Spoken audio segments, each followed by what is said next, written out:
Welcome to the What's Your Ceiling podcast. We're your hosts, Monte Wyatt and Paul Szynski. Wherever you are in life, there is a higher ceiling. This podcast is how you become aware of it and how to take action to push through it. It's time to discover your ceiling. Welcome to the What's Your Ceiling podcast, where we talk about your health, your family, your business. I'm Monte Wyatt, your host, and I'm looking forward to today's conversation. We've got a wonderful guest who's had a lot of experience in the community and a lot of experience in his organization. And his name is Rich Green. He's the CEO of Des Moines Orthopedic Surgeons, or DMOS, and they've been around for 69 years. They've got 24 surgeons and over 300 colleagues that provide patient-centered care. And I want to talk more about patient-centered care. I think that's a great concept. He's a physical therapist by trade, CEO by responsibility, and he's been a big part of the growth of DMOS in the Des Moines area. He's blessed with a beautiful family. He's been married 30 years, has 2 grown children. He enjoys golfing, fishing, Notre Dame, and my favorite, Iowa State. So I love to hear that. And so I look forward to a great conversation. So Rich, welcome to the show. Thank you. Appreciate it. Happy to be here. Excited to chat about healthcare and where we're going. Absolutely. Looking forward to it. Yeah, it's looking forward to the conversation to hear about your leadership and your journey of growth and in healthcare, and how that patient-centered care is really a big part of where you are. So love to have you start off with just a brief intro of yourself and kind of your journey of your growth and your time at DMOS and how you got to where you are today. Sure. A very non-traditional journey to this position. Was a physical therapist for 25 years, all here in the Des Moines area. Worked primarily in orthopedics, had a stint at Mercy Hospital, had a stint with DMOS, and then had a stint with Unity Point. So I got a great flavor of a private practice versus a hospital-based physical therapy clinic type setup. And then DMOS wanted to start their own PT clinics and asked if I would come in and do that, which we did. And we had great success. And I say we because you don't do this individually, you do this with a great group of people, and we did. And at that point, they were in the need of an administrator person, so they brought me in as the COO on an interim basis, and then that became full-time. And about 2 years ago now, they elevated me to the CEO role. So I don't have the traditional MBA. I didn't come up the administrative ladder, but I do know what it's like to be in the room with a patient. And I think that's very crucial when you talk about patient-centered care and you talk about what providers need to put them in the best position to take care of the patient. And that's how we try to build our organization. Oh, that's fantastic. Going through your journey of different places, what were the skills that you learned that are really helping you today as CEO? Because you've had a lot of experience and a lot of time with patients. What skills have you gained? I think, the thing that's continuous that I think I learned a lot when you're in your 30s and 40s, and then you get to your 50s and you go, man, I'm still learning, is that ability to listen and really listen for intent. As a therapist, you start out early being very mechanical. You learn skills in school and you apply those to the patient. And then as the repetition of the job continues and you work with patients, you understand that if you listen to what they tell you, you're usually going to get a pretty accurate diagnosis within the first 10 minutes of their history. And then you just kind of support that through your testing. That's one of the skills that I took to listen to what the organization needs overall. Someone might come in and drop a bomb on your desk with, I need X, Y, or Z. And you look into it, it really isn't the X, Y, or Z. It's what's behind that created the X, Y, or Z. And I do that with everybody, with the physicians down to my team, down to whomever else we're working with. I think that's a big point in leadership and taking an organization to the next level, is being able to talk less and listen more. I love that. We call our audience the achievers because they're always going after the next level. And I want to reinforce that comment of listening more than telling or talking. And love how you said it. Listen for intent. and what's behind being said or not being said as well. Right. So Right. that's wonderful learning. Wonderful learning. Well, I appreciate your sharing of your journey of through your growth. Tell us a little bit about DMOS's or DMOS's journey of how they've grown and how they've become a big part of the Des Moines area as well. You bet. So we were founded in 1955 with one surgeon, and now we're up to, we varied anywhere between 24 and about 26 surgeons. When I started, we were just getting into that full vertical of orthopedics. In other words, having a surgery center, MRI, things like that.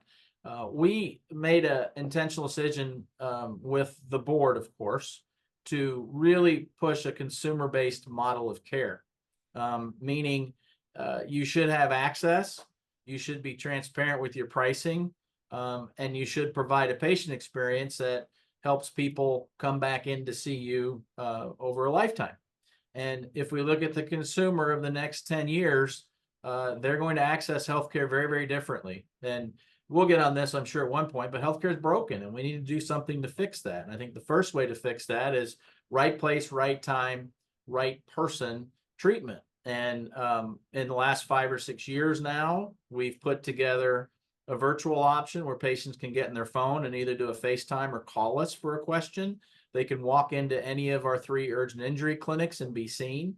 They can walk into any of our 6 now PT clinics and be seen, or they can go online and schedule with an appointment, or they can do the traditional model of calling in. So we're giving people access points to be able to get to us quicker.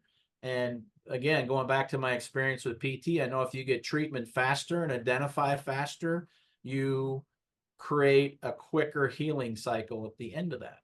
So that's a big push of where we want to be in the future, is having that consumer focus and consumer model of care. How has that consumer focus or that patient care focus really uh, differentiated you in the marketplace? Well, we talk about market segmentation, and we want to have different segments of the market that others don't provide. And we were the first with the virtual care. We were the only one, I think, now doing online scheduling. We were the first with urgent injuries. We own our own PT clinics versus leasing those out to another group. All those under the auspices of having a patient-centered model where we control the cost, the value, and really the quality of the patient experience.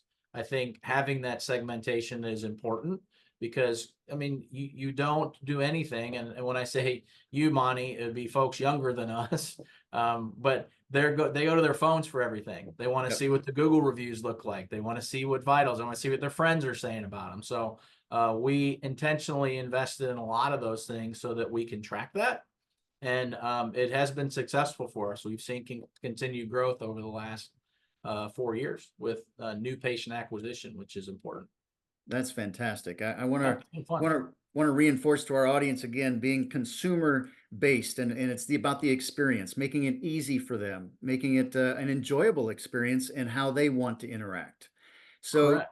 you mentioned a little bit of healthcare is broken. Tell us your view of what's broken and where it's headed and how you're addressing it. To really answer that question, you have to take your provider hat off and become a patient and walk in to a clinic and understand all the things that are involved. And the first thing where it's really broken is the cost of care. And why are there so many different ways to put a number on the value? There was just an article I read recently that said the price of MRIs. You can go on one floor in a hospital and it'll be one price, and you go on the second floor in a hospital, not any of the local ones here, this is East Coast, and it'll be a totally different price. Same machine, same. So from a consumer aspect, that makes 0 sense. The second part to that is there are way too many hands in the cookie jar right now. In order for a patient to get to us, they have to go through their benefit plan, which means they go through their broker, which means they go through their insurance company. And the insurance companies now protecting themselves are putting in things like prior authorization and claim review and things like that, which slow the process down. And many times patients now come in, and that drives the cost of healthcare up. So the employee benefit plans, instead of a $1,000 deductible, people are coming in now with $10,000 deductibles. And when they need a rotator cuff repair, they tell our surgeon, well, I need to schedule it in 6 months so I can save enough money to get it. That has really been a key factor in motivating our board. Nick Honkamp is our board president, and myself, to really push for value-based care, to really look at how can we bend the cost curve to make this more affordable. And that's something we've done. Fee for service, to be paid just on what you do versus not on the outcome. We've been saying for 20 years that's dying on the vine. I don't know if it'll ever completely die on the vine, but we're seeing a lot of other alternative models that are helpful in helping to curb that cost. And that's something that we're really looking into, because we know as providers, we need to be paid for what we do, clearly, but the poor patients are looking at these tremendously large medical bills, and that's not sustainable. That's not healthy. I love your sharing of that, because that gives us a different perspective of what's going on. Because as consumers, we don't see a lot of that. We don't experience every step, and we just know that it costs more and it takes time, and we don't understand the back end of it. So I'm glad that you explained that, and I think there's a great opportunity for you to differentiate yourself in that coming market. So I appreciate that. No, you bet. You bet. I want to hear some of the things that our show is what's your ceiling, and breaking through challenges, and talking about the challenges of healthcare, talking about the challenges of growth. I want to hear some examples and some stories of how you've grown, or what you've broken through in your thought process, or even in your skill set, that will help our audience see that there's ways to grow, and ways to think differently as they're impacting their organizations. Great question. And that's one of the ways I think that you get to a certain point in your life where you start to grow, because you look at, well, is this it? Just all, I mean, we're comfortable here, we're happy here. And that's where I was with my PT career at one point. I was pretty happy doing what I was doing. It wasn't challenging, it wasn't painful. It was fun. I had a lot of fun doing it, but there's an axiom that says if it's not painful, you're not growing. You got to go through change, which is painful. If you're not challenging yourself, you're not growing. And I reflected upon that and went, I'm not growing much. This is too easy. So I continued to push myself. At that point, I took on the adage, and I talked to my executive staff about this the other day. I told them sometimes it's better to ask for forgiveness than permission. Now you got to be very careful with that. A great man once said you need to play in the gray and right on the razor's edge, which I completely agree with. But not wait for your breaks. Go make some. And that's what I did, and that's what started this path of where I am now. What did I learn going from the PT director to the COO to the CEO? Was have a lot of belief in yourself and surround yourself with really great people, which is extremely simple to say, not as easy to do, perhaps. That was a tough one, especially coming in, to a role. Can I do this? Can you really take over a company that's as large as ours with this growth factor? And that's a challenge to think about that every day. But being humble and pushing yourself and trying to learn new things and listening intently to those around you has helped with this journey. We're on a pretty successful path now. The real trick is continuing to do that for the next 10 to 20 years. That's the trick. But yeah, pushing a ceiling in where you are really means getting out of your comfort zone. For me personally, it was going into a room full of people I didn't know and having a conversation, which was really hard. As a therapist, everybody coming in, they're captured audience. It's easy to talk to them all day long. I talk to my friends like, why is that a problem for you? You did that for 25, 30 years. I'm like, yeah, but they were there for a reason. I was there for a reason. You walk into a room of people you don't know them, it's like, huh. So working on that skill and that's really helped out, because you do meet people like yourself, Monty, that you didn't know before, and you learn stories about them, and you move on. It drives Joanne, my wife, nuts now, because we'll sit at a bar somewhere and some stranger sits down next to us and I'll start talking to him. Before you know it, 20 minutes later, she's elbowing me saying, "Hey, we got to go." But you learn something about people, make those connections, which are valuable. Absolutely. Now, how do you stay motivated to continue to grow, to continue to learn, and to get better and make your own breaks? The greatest motivator are the two F's, I think: fear and failure. That always pushes you, right? Um, and fear of failure, both of those. In this role that I have now, it sounds a little hokey, a little trite, but really at the end of the day, I look at, okay, one of the questions you asked, what was success? I'm going to take some of your questions away from you. Like, what does success look like, right? And there's data-driven success, because you always have to have the data to support where you think it's good. You walk in and go, "Oh, I think it's great," and you're gonna need some data to say, "Yes, it's great because our new patient acquisition's up 12% from last year," that type of thing. And then the second part of that is, at the end of the day, I always look back: who did I help today? How did I help them get better? How did I mentor them get better? Help them mentor and get better. And the fear of not being able to do that, because I really think that's a big role when you get to the CEO position, is that vision, and then putting people around you and helping them get better. That's a constant motivator, because the responsibility of that is tremendous. I mean, you go from just caring about yourself and making sure you show up at work on time, to everybody else and their future, and that's a lot to be accountable for. I think good executives, good leaders, whether you're executive or not, they think about others, and that's something that drives them and motivates them. I love what you said. Success is who am I helping today? And I really think that's a powerful thing of focusing: who am I helping? How am I helping them get to the next level? How am I helping them think differently?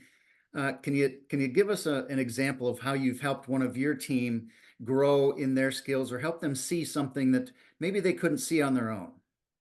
One of the things that I really wanted to do when I came into this role was bring in people that didn't think like healthcare, because for 25 years you're in big systems and you watch how leaders are grown, and they generally follow that if you're a good clinician, you could be a good manager, and many times it's okay, but many times it doesn't work either. So we needed people outside of the box to come in. So several of my early key executive colleagues that we hired did not have a healthcare background.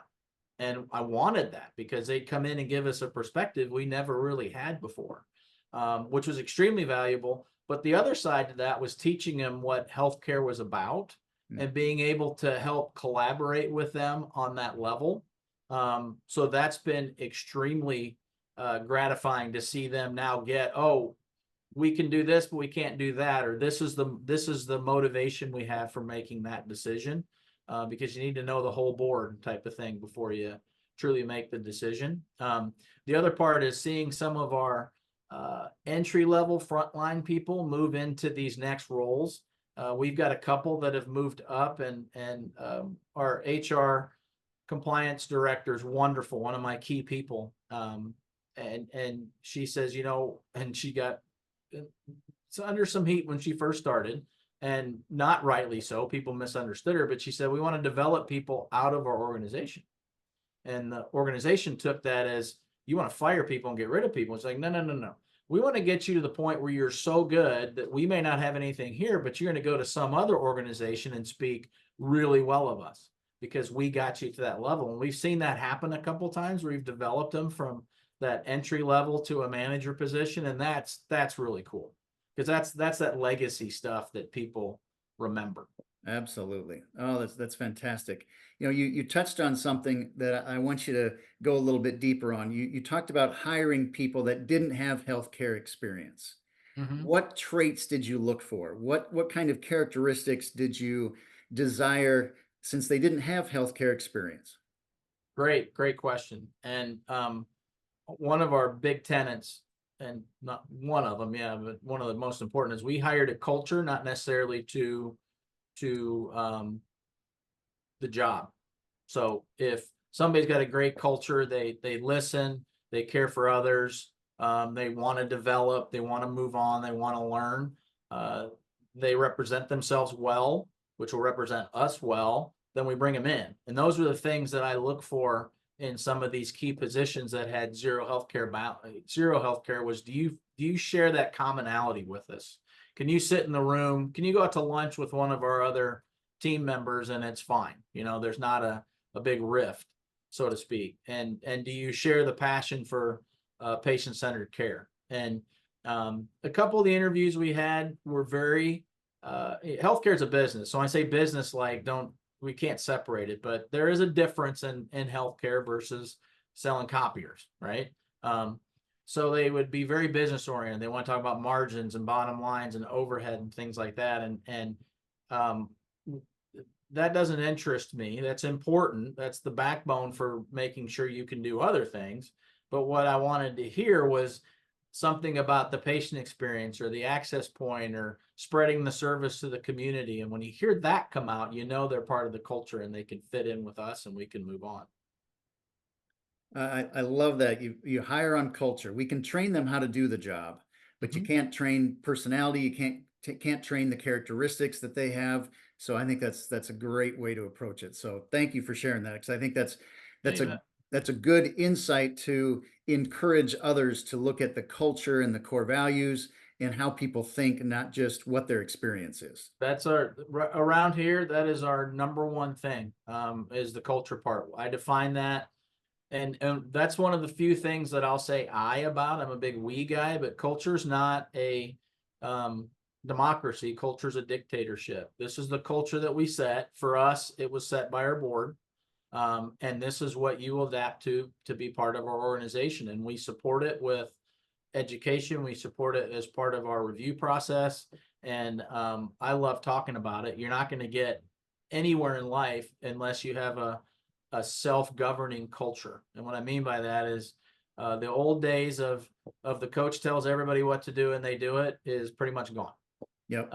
You need to have that now where internally people are saying, hey, you need to tuck your shirt in. Hey, you need to get here a little bit earlier. Hey, great job with that patient.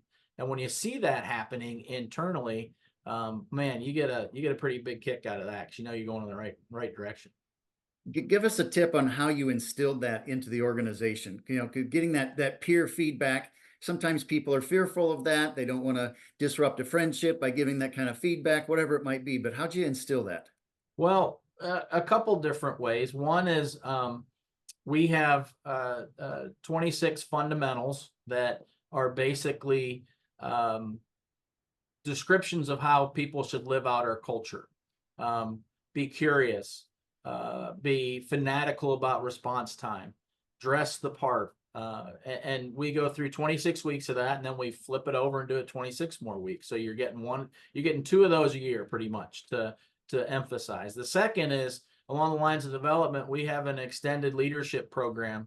I think it's up to its 6th module. And Renee Pyle, again, who is our HR compliance director, started these, put them together. And I think it's fantastic because we bring 12 to 14 emerging leadership program, not extended, emerging leaders in, and they hear more about crucial conversations, and they learn more about how to separate the person from the behavior, and they have a chance to talk about that, so they have the confidence of kind of going out into the world, into our world, and being able to have some of those crucial conversations. Because conflict, people don't like conflict, but they need to learn more about it, because you don't get a lot done unless you have conflict involved. I love how you've taken ownership as an organization to teach your team, your team those skills, because the world doesn't teach them. You got to go after them yourself, or you hope your employer provides them. So I really appreciate you guys doing that, because that helps the world.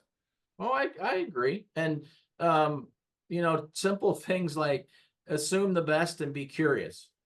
Right. We were be curious before Ted Lasso came out. So I want to make sure don't think anybody was copying off of that. But those have helped me so much at home, at work, just stepping back and being able to go, that's kind of interesting, instead of jumping to a conclusion.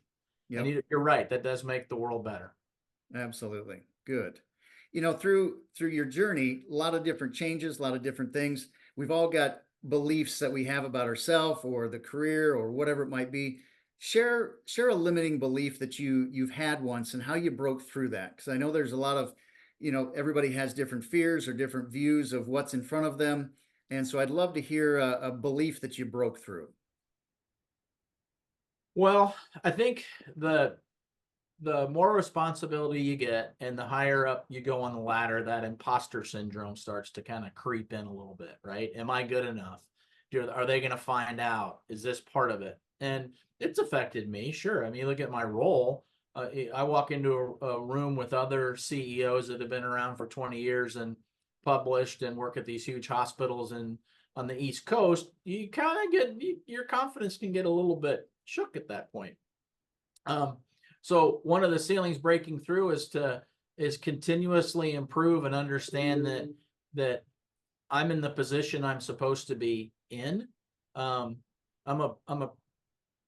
Have a really strong faith. I don't bring it out professionally that often, but I think the Lord put me on a path to get to here. I look backwards and say, wow, this is a path.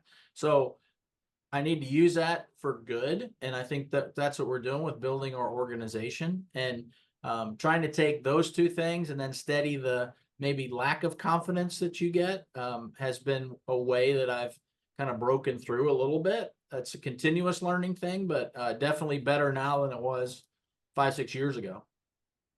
I love that. And every successful person does go through that imposter syndrome. We doubt ourselves, we compare ourselves to others, and you just have to continue to grow and have that self-confidence and believe in yourself. Mm-hmm. And that's a good way to view that. So I appreciate that. That's No, wonderful. you bet. Thinking about again growing and beliefs, how do you think you're different today than you were 2-3 years ago? I think that I'm quieter. And what I mean by my staff might not agree with that, but I think I'm quieter in my response to things. I don't jump as quickly. I'm able to discern the difference between having to make a decision, at least getting better at it, having to make a decision and allowing a decision to evolve. There are things that will just evolve and take care of themselves. And then there's things that you do need to jump into. And I think being able to discern between those has been really helpful in the past 5 years or so of doing a job like this. I think we chat a little bit off air about networking, and that's become a huge emphasis for what I've done. When you're a clinician as a PT to seeing patients, there's no real motivation to network. Your patients are coming in. You don't really need to worry about that too much. In fact, at the end of the day, after talking to 15 patients a day, you don't want to talk to anybody else, right? But it is a tremendously large role in what I do now, and I've enjoyed it thoroughly, getting to learn more about folks. And I think those three things have really helped define success for now, and we'll see what that looks like in the next 10 years. With you becoming more quiet, how has your team responded to that? Have they responded well and making more decisions on their own without your assistance? Yeah, and that was part of when I was in the CEO or the COO role when I started. I don't think I was a micromanager. I tried not to be because that really bothered me, but I had my hands in everything because we needed to. We needed to make some changes and clean things up, and I needed. But as you hire people that are very capable, you need to give them autonomy, which means you need to not ask them 1,000 questions. Let them do their job, find out kind of how it went, hold them accountable, support them, and then you'll get to the right spot. And that's what I mean about quiet. Our revenue cycle director, who's much more than just that, Kelly Anderson, is one of the people that we rely on for all of our revenue cycle. In a healthcare organization, how you get paid, again, healthcare broken, and all the hands in the cookie pot or the cookie jar, is a really, really intense operation. And she and her team do a fantastic job of going start to finish with what that looks like. She needed, when we started, she needed that little bit of guarding. And now that she's really got used to it, the board has confidence in her. Let her run and and support her. Same with Renee, and of course our CFO Jan Graham, who's fantastic and been here for 20x years. Same kind of thing, more of a support than I need to get in on what you're doing. It's been a little bit of a transition because I'm used to being hands-on operational, but it's also been rewarding to watch these folks really excel at what they do. Yeah, I love it. Again, for our audience, the achiever, give autonomy and hold people accountable. And I want to ask you that. A lot of people are fearful of holding people accountable. They might quit, they might change. How are they going to react? How do you hold people accountable to their responsibilities and their goals that you have? I think the first key is incredibly clear communication. You really need to define what the expectation is, because so many times you walk out of a room and the one receiving the message here's one thing, and the one giving the message thought some, and you're failed to doomed from the start. So I think really clear communication, feedback in the middle of that process, and then if there is an accountability where you have to hold them accountable, separate the person from the behavior, understand that it's not negative, understand it's more of a support than it is support and coaching than it is anything else, and go back to that original, we wanted to do X, where are we now and why is this occurring this way? And then understanding that if that behavior doesn't improve itself, you really do have a responsibility to have them take their talents outside of our organization. Yep. It's kind of like that line in Caddyshack. I didn't feel I had to do it. I felt I owed him, a little bit of that, because if you don't hold somebody accountable, there isn't a standard, and they don't meet that standard, others will see that if that's allowed to slip, and then there's no use in having a standard. Absolutely. But you really have to be clear in communicating from the beginning to the middle, and then eventually to the end, and on what you want to accomplish. I love that. I love that. And a critical part is that people are challenged by separating the person from the behavior. Absolutely. Absolutely. That's an incredibly hard thing to do, especially in healthcare. You look at healthcare providers, why do we get into this? Well, 100% of them will tell you, well, the good ones will tell you we care about people. Well, that's great. So that's one set of skills: compassion, kindness, kindness is fine either, but compassion and listening and all those things. And then when you get into the accountability aspect, it's, I got to give you bad news. I got to be critical and tell you what you're not doing correctly, or help support your weakness and identify that and help you move on. And that's kind of tough for folks in healthcare to get done. Yeah, absolutely. I want to change gears. I love talking about the growth and how you've impacted things. I want to hear more on the personal side. How have you balanced your personal life and being able to enjoy those things in your family while still being successful in your role? Because I think balance is another thing that people are challenged by, of how do I make sure I'm giving my family enough time and my work enough time and getting the results that I want? That's a great question, and it's so incredibly important now. My children are older. My son's lives in Kansas City, just got married a few weeks ago, mechanical engineer. My daughter is going to go to Drake Law School in August, so again, older.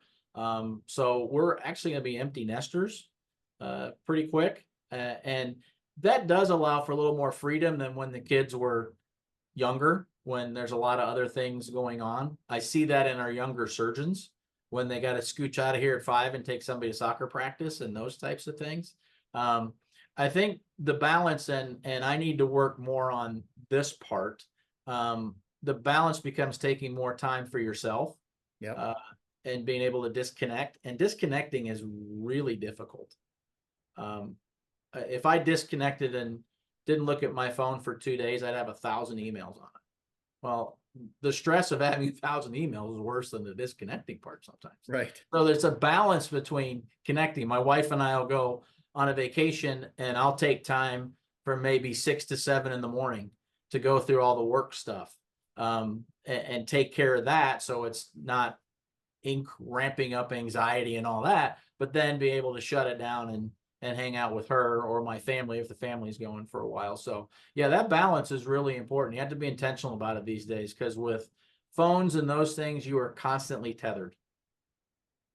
Yeah, that's I appreciate you sharing that because it is. We've got to disconnect from that phone. We've got to set it down even for a couple hours at night to enjoy our family, whatever it might be, because it's always going to be there and it's always going to grow and keep forcing us to look at it and hear that next ding of whatever it might be. So Mm-hmm. that's great. You Mm-hmm. know, what's a personal ceiling that you're working to grow through now in your personal life? In my personal life, good question.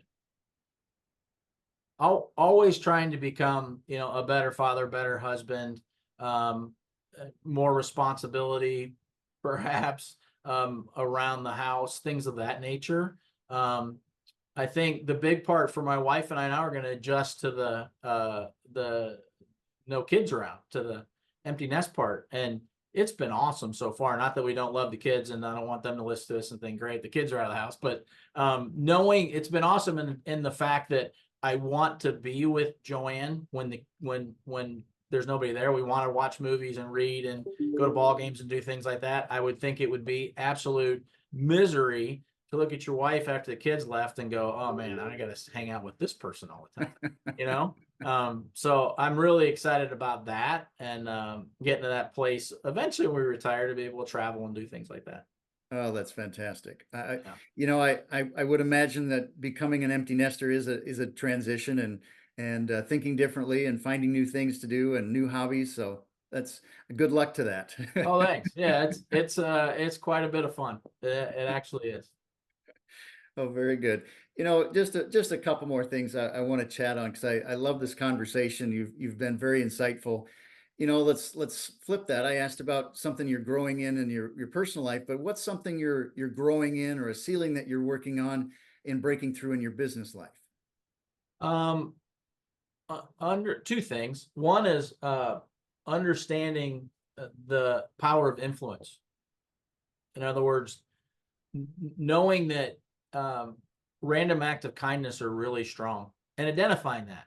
One thing as a physical therapist, one of the major rewards of working with those patients is you see the end result of your patient.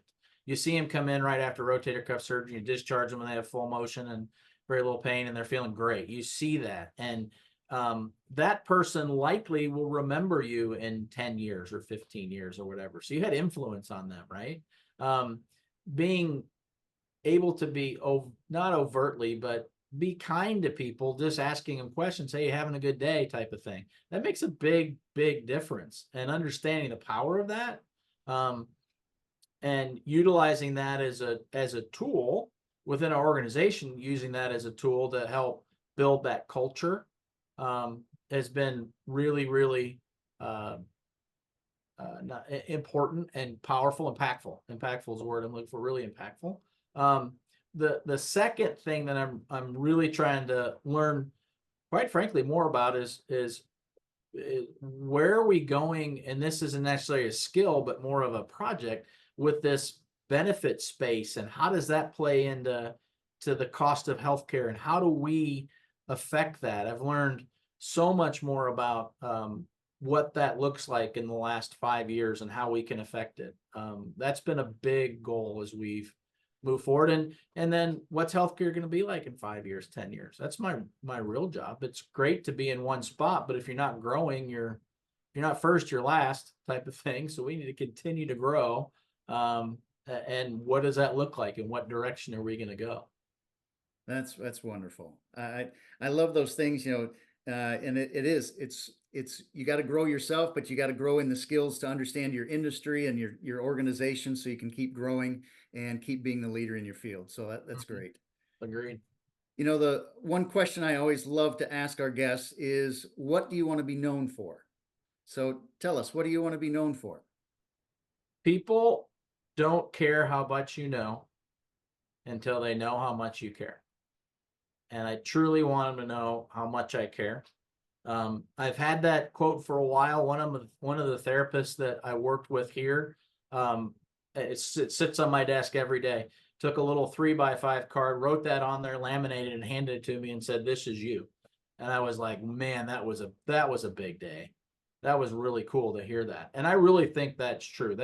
People don't care that you know more than them, but if you care for them, they're going to want to know what you know. And I think that's a big part of the legacy. Oh, that's fantastic. So how much people care, how much you care. So I love it. How much I care. So Mhm. beautiful. I really appreciate your time. I want to share a couple things for our audience, just as key takeaways from our conversation with Rich today. Just a couple, ability to listen for intent. I thought that was a great comment early that you shared, and being a consumer-based experience, always providing that value-based experience. It will separate you in the marketplace. I thought that was a great conversation. And you mentioned a couple other things on culture. Hire on culture, not on necessarily their skill set. So you shared a lot of other things, but I thought those were the top three that I wanted to reinforce to our audience and make sure that they put into practice as well. You So bet. anything else you'd like to share to our audience? Um, I hope the Cyclones do well this year. They're looking pretty Absolutely. solid right now. Yes, it's going to be a lot of It'll be fun. exciting year. Looking forward to the games as well. So glad to hear you're a Cyclone fan. Well, I've got my wife graduated from there, and both my son and daughter graduated from there. We've had season tickets for 30 years. So, yeah, I love football. And when I moved from Memphis to here, uh, it was either pick Iowa or Iowa State, and I picked correctly with Iowa State. I've always been a lifelong Notre Dame fan. My folks went to DePaul, so grew up in Notre Dame, which is great. So I've got both of them. It was heartbreaking in the Camping World Bowl to have both of my teams in the same bowl. I was hoping for a good game, and that didn't happen, but Notre Dame won, so that was fine too. But yeah, I'm looking forward to this fall. You bet. Absolutely. Rich, greatly appreciate your time, your insight, your expertise as being a great leader in your organization, in the community. And I know our audience has gained a number of great teachings and learnings from you. So I really appreciate you joining us. And I want to encourage our audience to make sure you like our podcast, like the episode, and continue to subscribe and enjoy our comments and our shows. So continue learning, continue to break through your ceilings. That's how you reach your next level. So thanks for joining us. We'll see you on the next show.